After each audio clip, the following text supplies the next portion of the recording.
સમાચારમાં આગળ વાત કરીએ વડોદરાથી તો વડોદરા શહેરમાં છેલ્લા કેટલાક સમયથી વધી રહેલી ટુ વ્હીલર ચોરીની ઘટનાઓ વચ્ચે ક્રાઇમ બ્રાન્ચને મોટી સફળતા મળી છે।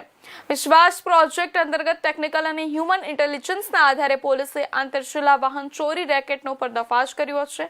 પોલીસે મુખ્ય આરોપી સહિત 2 શખ્સોની ધરપકડ કરી છે। 21 વાહન ચોરીના ગુનાઓ ઉકેલ્યા છે અને આરોપીઓ પાસેથી ચોરીના એક્ટિવા, બાઇક અને એન્જિન સહિતનો મુદ્દામાલ પણ જપ્ત કરવામાં આવ્યો છે।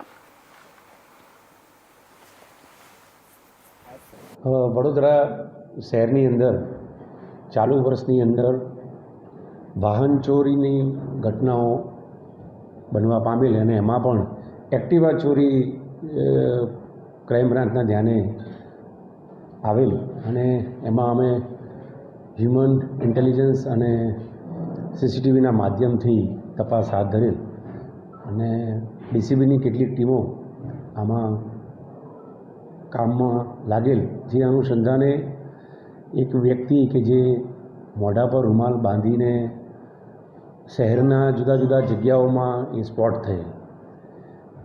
હવે દરેક જગ્યાએ એનો મોઢે રૂમાલ બાંધેલો જોવા મળેલો અને એનો એન્ટ્રી અને એક્ઝિટ શહેરનો અમે તપાસતા હતા।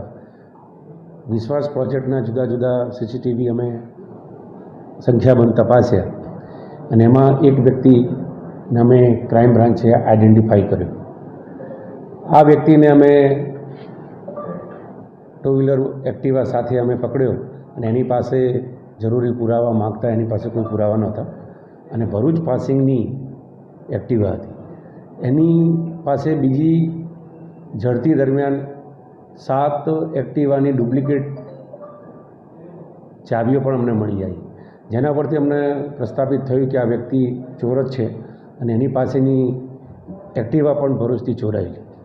વધુ પૂછપરછમાં અમે કુલે 21 ગુનાઓનો વાહન ચોરીનો ડિટેક્શન કર્યું છે। એ એક્ટિવા જ ચોરી કરતો હતો અને આ વ્યક્તિનું નામ મુનાવર હુસૈન શેખ છે કે જે અમદાવાદ જમાલપુરનો રહેવાસી છે। એની ઉંમર પણ 63 વર્ષની છે અને 6 મહિના પહેલાં જ જેલમાંથી છૂટ્યો હોવાનું પણ પ્રાથમિક માહિતી મળી છે।